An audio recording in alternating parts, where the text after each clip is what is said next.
Welcome to episode 139 of Gods and Heroes of Ancient Greece. My name is MyLinda Butterworth, and today we continue with the tale of Odysseus and the story of Odysseus tells the tale of his wanderings to the Phaeacians, with his story of the Cicones, the Lotos-Eaters, the Cyclopes, and POLYPHEMUS. I am Odysseus, the son of Laertes. I am known among men, and the fame of my wisdom is spread over the earth.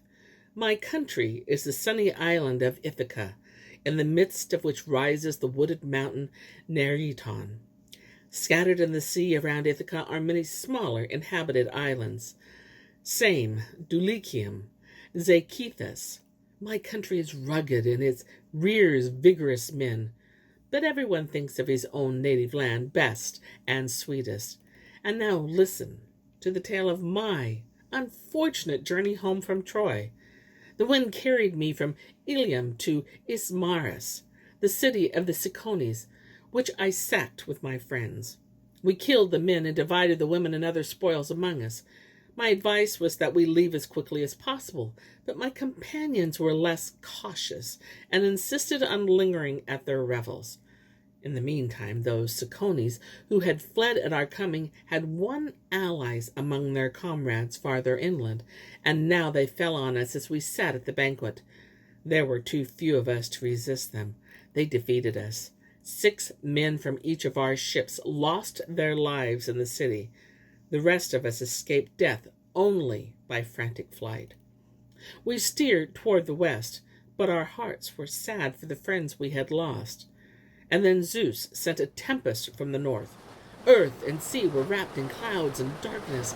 We lowered our mast, but before we could draw in the sails, the yards cracked and the sailcloth hung in tatters. We managed to reach the coast and lay at anchor 2 days and 2 nights until we had repaired the yards and spread new sails. Then we set out again, full of glad hope of reaching our native land. But when we rounded the promontory of Malea at the southern tip of the Peloponnesus, the wind suddenly veered and drove us out to sea. For 9 days we were beaten and battered by the blast. On the 10th we reached the coast of the Lotos-Eaters, who fed on nothing but the fruit of the lotus. We went ashore for a supply of fresh water and sent 2 of our number to explore the lay of the land. A herald accompanied them.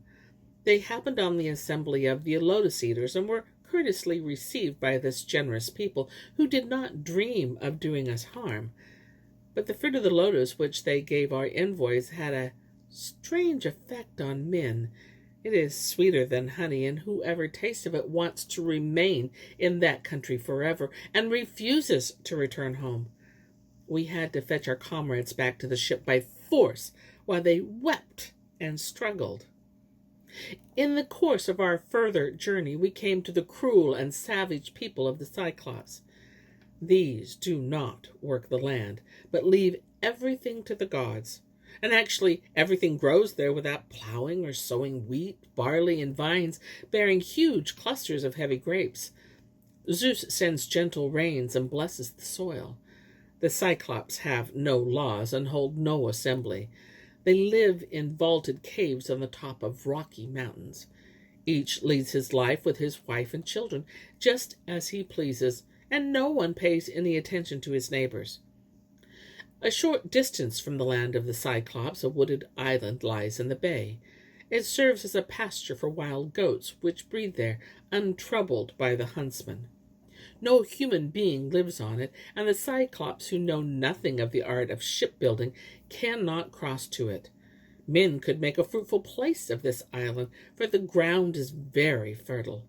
Lush green meadows run along the coast, and farther inland the soil is crumbly and good. The low hills would make excellent vineyards, and there is a harbor so sheltered from winds that no one would need anchors nor ropes to secure his ships. Right where you land, pure water gushes from a stony gorge, and tall poplars circle the spring. To this place a friendly god guided our ships in darkness of night. When day dawned, We went ashore and shot so many goats that there were 9 for each of my 12 ships, and I kept 10 for myself. The livelong day we sat on that pleasant shore and refreshed ourselves with goat meat and the strong red wine which we had taken from the city of the Cicones and brought with us in jars. But the next morning I grew curious about the opposite shore. I did not know anything about the Cyclopes then. Many of my companions boarded the ship with me, and we rowed across. When we landed, we saw a high cave overgrown with laurel, and around it many sheep and goats. Great stones had been rammed into the earth to wall in a court, and tall firs and oaks formed an impenetrable fence around it. Later we discovered that within this enclosure lived a man of gigantic stature. He pastured his herds on distant meadows and had nothing to do with his kind. He was a Cyclops, lonely and lawless. When we had surveyed the shore, I chose 12 of my boldest companions and told the rest to stay aboard. Row the ship out of sight and wait at anchor. I took with me a skin of the best wine. A priest of Apollo had given it to me in Ismarus, because I spared him and his family. I thought that this wine and the abundant provisions we had taken with us in a basket would win over whoever was living in this place. When we reached the cave, we found no one there, for the Cyclops had taken his sheep to pasture. We entered, notwithstanding, and marveled at what we saw. All along the walls were enormous cheeses. In the pens were lambs and kids, and each kind of creature was in its own stall. The floor was covered with baskets, milking pails, jugs of whey, and casks. My comrades urged me to take as many of the cheeses as we could carry, drive the lambs and goats to our sheep, and return to our friends on the island. Oh, if only I had listened to their advice.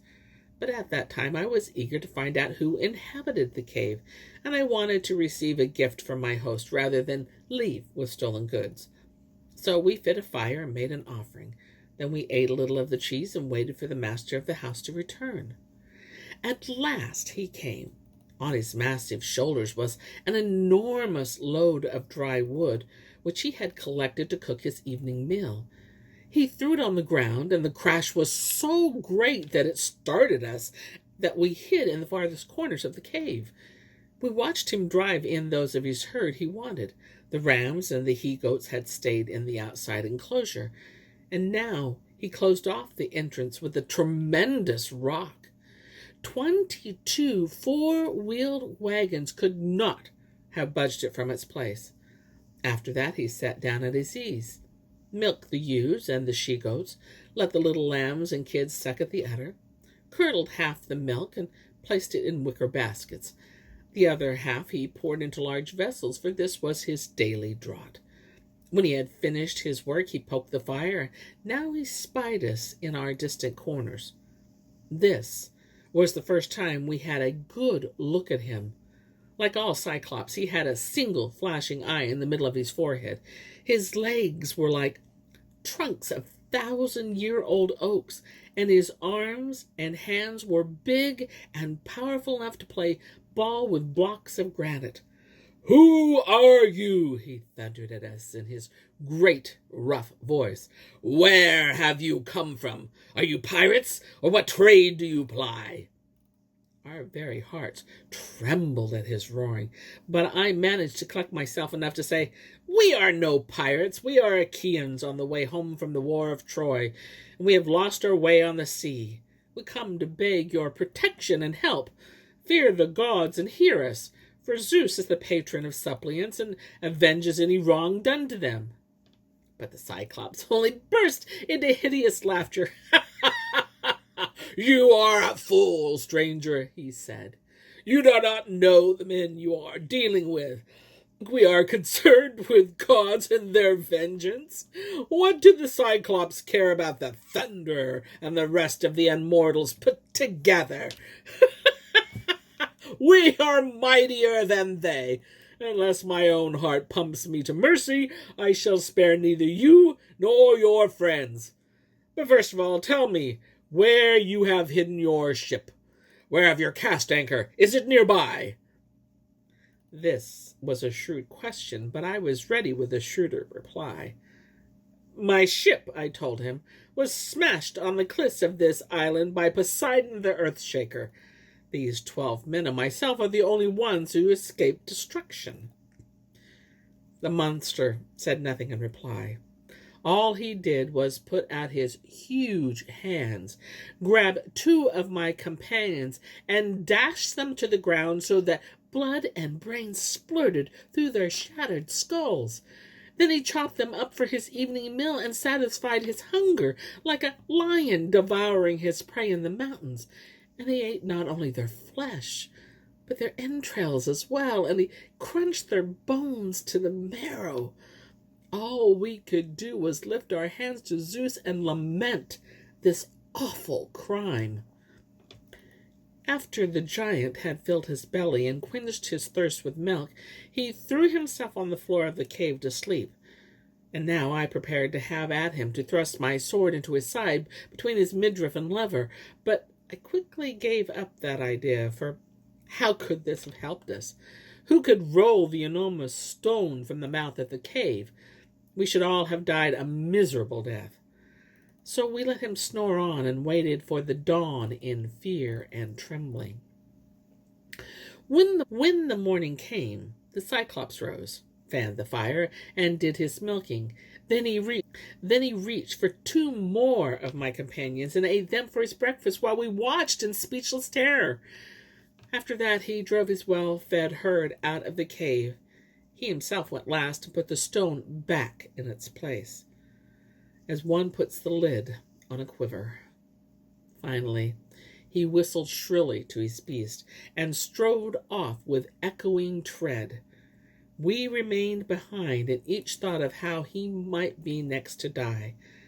But I kept turning plan after plan over in my mind.